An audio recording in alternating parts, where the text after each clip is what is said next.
Okay, let's just make sure everything's set up. Mic checks. Mic 1. Mic 2. Mic 3. Wait, mic 3. Who's on 3? I am. Oh, yes, of course, my co-host creature thing. It's my sister you're talking about. Oh, yeah, I think that's one for the jar. My Daughter's Keeper presents The Maulling Death, a system-agnostic scenario adapted for Cairn the RPG. Session 4, Wandering in the Woods.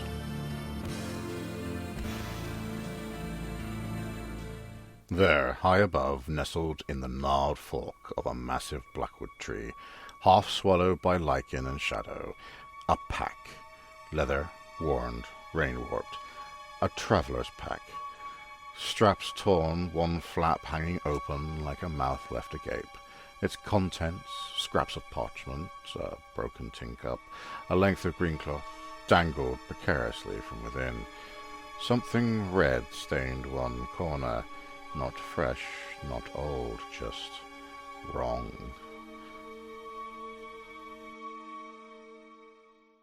If you want to get it, you'll need to make a dex roll. 6. Yeah. You can wrap yourself around the tree and use the other broken branches to pull yourself up. You unhook this travel pack and bring it down. What do you have, can you open it? Yeah, you can open it up. When we open it, is there, any, pictures, there's, any drawings, pictures of each other, anything like that? No, but there is a brand on a strap of leather on the inside. Okay. And it says Declan. I want to head back to report this to the chief. Do you want to go back and go to the chief? Yeah, I need to cook this food for us to eat. this food. You make your way back along the barely there path, your boots sinking into the moss-soft earth, the wet rot of old leaves thick in your nostrils. The trees feel closer now, their twisted limbs stretching lower, as if trying to hear your footfalls or catch a glimpse of your eyes beneath your hoods. It starts small, a rustle, one that might be the wind, if there were any wind, but the air is still, too still. There it is again, a shift in the undergrowth, low, wide, deliberate. You stop, and so does it. The silence tightens like a wire. A single leaf falls beside you, landing without sound. Then another rustle, closer now, off the trail. A brush of branches, something large enough to move shrubs, but careful enough not to snap a single twig. You feel it now, the sensation at the back of your neck. Ancient, animal, wordless.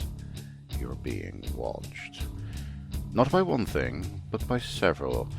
Somewhere to your left, a bird explodes from a bush in a frenzied burst, and it's gone. Its wings the only sound in the forest for a heartbeat. And then stillness again. Cannot see them, whatever they are, but they're there, pacing you, keeping time with your step, waiting. Right, back to back. Come on, back to back to make sure we're right. Come on. Without warning, the undergrowth ahead erupts, a sudden burst of motion and rustling bramble as half a dozen figures leap into the path, landing low, fast, and silent on padded feet. You barely have time to reach for a weapon before you see them clearly. They're not goblins, nor are they beasts. They're furkin, small, lithe forms wrapped in a patchwork of leathers and scraps of dyed cloth. Their movements sharp and alert, each standing no higher than a human child, but there's nothing playful in their posture. Backs hunched, ears twitching, eyes wide and sharp beneath hoods of fur-lined caps. Their whiskers quiver in the air, picking up every tremor, every breath. Sling staves and curved knives glint in their small, clever hands, not raised but held ready, defensive. not desperate but disciplined. One slightly larger, with a jagged notch in its left ear and a scarf of faded imperial crimson, steps forward. It doesn't speak, not yet. It lifts its hand in a clear gesture to say stop and stay where you are. Behind them, the forest seems to hold its breath again, not with menace this time, but with expectation. You're no longer alone, you're no longer unwatched. The next move is yours. Uh-oh. Are these mouses? Mouses! Oh my. Okay. And they go, step back! No further! You here to do us harm?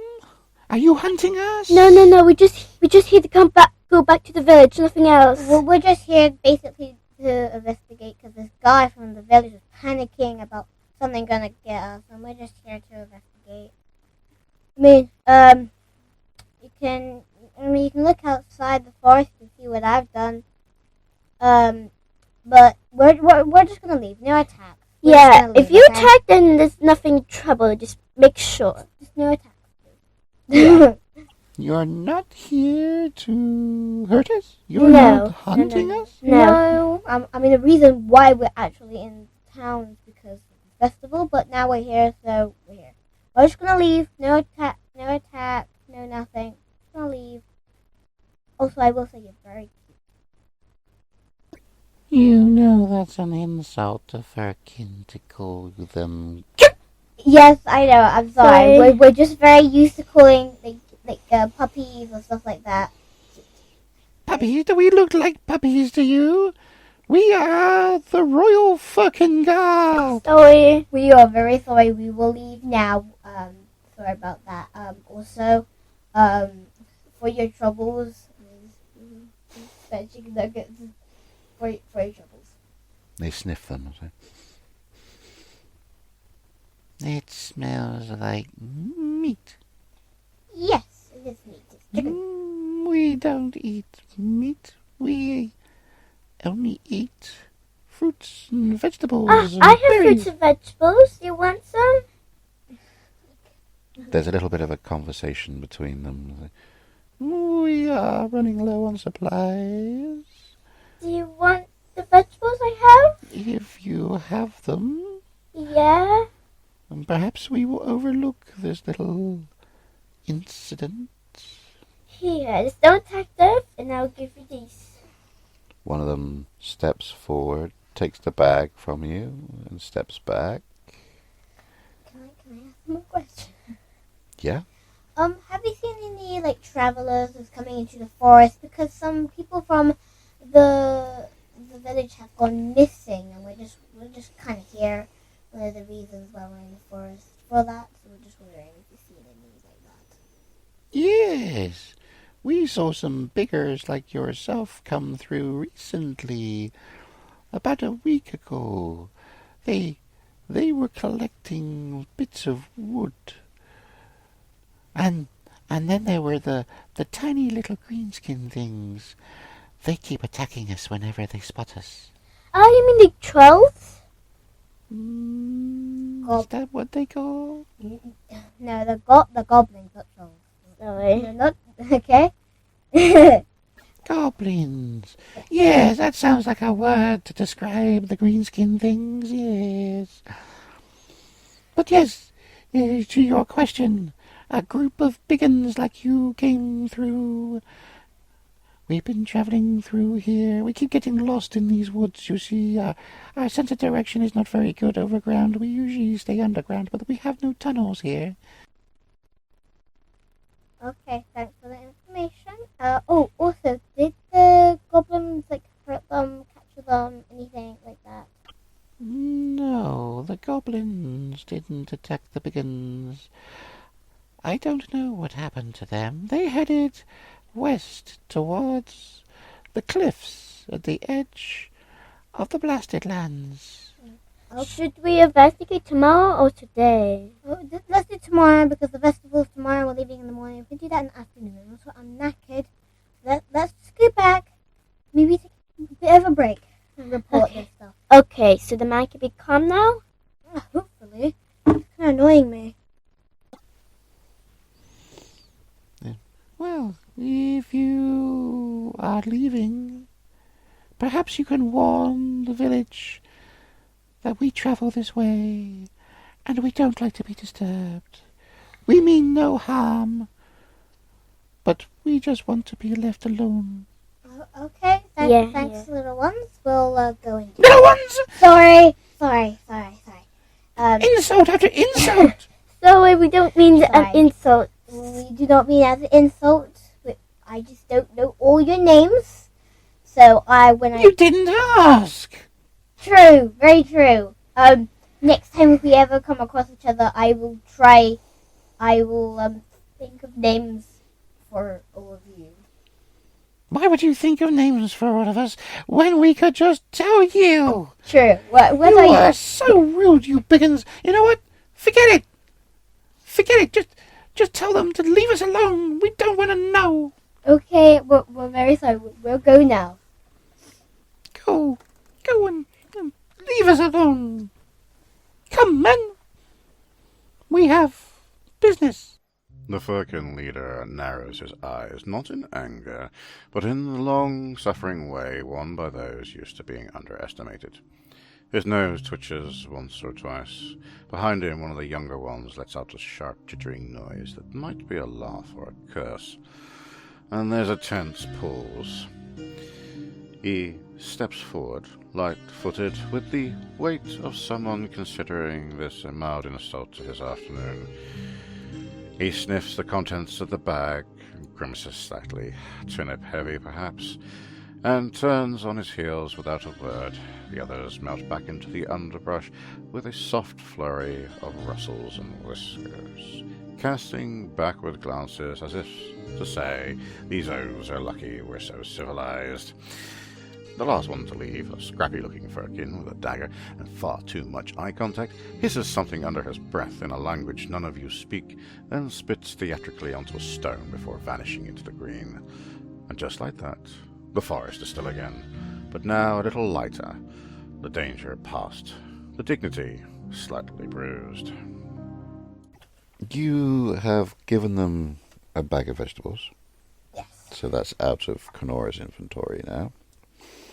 And you've been told that what you believe is the acolytes headed further west into the forest, but apparently it does eventually come out near the cliffs of the Blasted Lands. Okay. You've got a choice of where you head now, then. Can I head back to the village and explain? The report to the chief about what happened and why. And I'm probably going to tell them what I think probably happened to them because it makes sense. Was I go back to the bar and explained is everything okay to the man who's freaking out and said it'll be alright and they're not going to come back. Yeah. And I was just saying they do no harm with the mouse.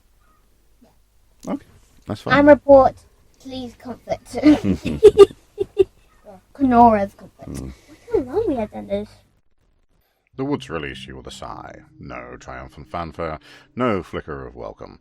Just the slow thinning of trees, the light sharpening, the path reappearing beneath your feet like it had been hiding, not gone entirely. Ahead, the stone bridge rises over the dark waters of the whispering Wirym. Its familiar weight a strangely comforting silhouette against the grey-blue sky. Moswick is there, as promised. Seated once again at his post just off the bridge, legs crossed like a boulder in repose, parasol tilted against the low sun and his straw hat pulled down over his eyes. One eye peeks up as your footsteps crunch across the stone. "Well, no," he rumbles, voice thick as wet earth. "Back already, are we? Thought it would be longer, what with the doom in the trees and such." He shifts slightly, causing the bridge railing to creak under the casual enormity of him. "Hope you managed to do what you meant. Would be a shame if you went for nothing and came back with less." He nods solemnly, as if the concept of diminishing returns is a personal tragedy. Yeah, we're just heading back. How was Nuggets? "Oh, yeah. It is some of the best food that I have ever had. It was fantastic. In the morning before we leave, if you're hungry in the morning, we can give you some because we have loads and also they're only tiny pieces there. Oh, really? Oh, I would like that very much, yeah. Uh, I, I don't know what to say. I am moved, very, very moved. You are probably most week's only true friend. Ta-ta. He makes no move to stop you, no toll demanded, just watches you pass, the slow rumble of the river beneath your feet, marking time with your steps. The village rises before you once more, its clustered chimneys breathing lazy curls of smoke into the air. Familiar sights return. The crooked eaves of the braid and tavern, the half-slumped notice board, the faint smell of fish and burnt turnips on the breeze. And there, near the market square, stands Bailiff Trenner, arms folded, expression unreadable, pacing with the idle suspicion of a man who trusts nothing, not even the cobbles. He spots you as you're crossing the threshold back into town, his gaze narrowing slightly as he straightens. He says nothing yet, but he's waiting to hear what you've seen, and whether the worst is over or just beginning. Would you two be the ones who dealt with our little problem on the bridge? I think I think so. I mean, I don't think they're all of them, but for now, yes. Well, thanks for that. We didn't realize there was quite such a big problem. A lot of people apparently just pay the goblins because they're pretty scary looking things. Most people get too scared to deal with them. Yeah, but I just found out they're basically chickens. Well, they're small and scrawny, and when you kill one of them or hurt one of them, they all get scared. We might have to remember that. Yes. Also, where we have discovered that the people who've been missing, I think it might be because of something in the forest attacking them, because we found a cart. It might be theirs, I don't know, but we found the cart and we think they're being attacked. And also, if you found any mice there, please do not make any noise because they don't like being disturbed. Yeah, they went west, so yeah. Around the west, don't disturb them, they don't like it. Interesting information. Well, if you found something about the acolytes, well, I don't think anybody from here is going to risk going through the western woods in order to find out what happened to them. A lot of people around here, they're not very brave. They're mostly fishermen around here and fishing folk. And I don't have the staff to go and find out. It's just me and the deputy. Whenever we need help, we have to call from the city for it. Okay. Right. I'm guessing you're not going to be looking for them then, hence the reason you came back here. No, actually, we're gonna look for them in the morning because we need some rest before actually looking properly. It's in the afternoon because we've got the festival and somewhere. We thought maybe in the afternoon we can go there and see if there's any trails or new trails of maybe where they're being captured, hurt, or whatever like that. Yeah. You're going to look into it on your way back from the festival. That seems strange, but it's no skin off my nose. The village doesn't get on very well with the temple people. They keep themselves separate, and they seem to not enjoy fish. And I mean that's probably why they have so many fruits and vegetables there. Yeah, it's a strange bunch. As I didn't bring you more back because I couldn't. Well, certainly for sorting out our goblin problem, he hands you both a small purse of coins, each one containing 10 gold pieces. Thank you, sir. Hopefully that's enough to stay for one more night. I'd probably be fine.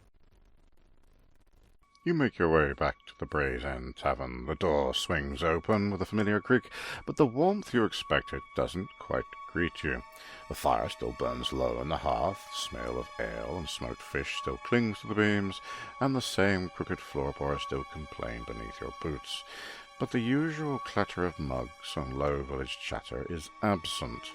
Instead, silence. Every head in the room turns towards you, slowly, expectantly. The same farmers, fishmongers, and hangers-on who'd watched you leave now sit hunched over half-finished drinks, their eyes wide with something between hope and dread. A lad near the bar fidgets with a dented tankard. An old woman fingers a string of prayer beads with raw-knuckled hands. Even the dog, tucked beneath the fireplace, doesn't wag its tail. Behind the bar, Bremen, the innkeeper, polishes glasses that are already spotless, his moustache twitching with anxious energy. He doesn't speak. He just watches you. They haven't said a word, but your return alone is answer enough. What is it that they are so expectant of?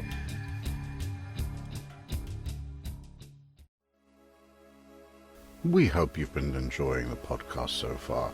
If you have, please do leave us a review wherever you get your podcasts. We also have a Patreon page where we offer early episode access, bonus episodes, a Discord community, and you can join us to play in scenarios as a top tier Patreon. If that's something you'd be interested in, then pop on over to patreon.com/MyDoctorsKeeper.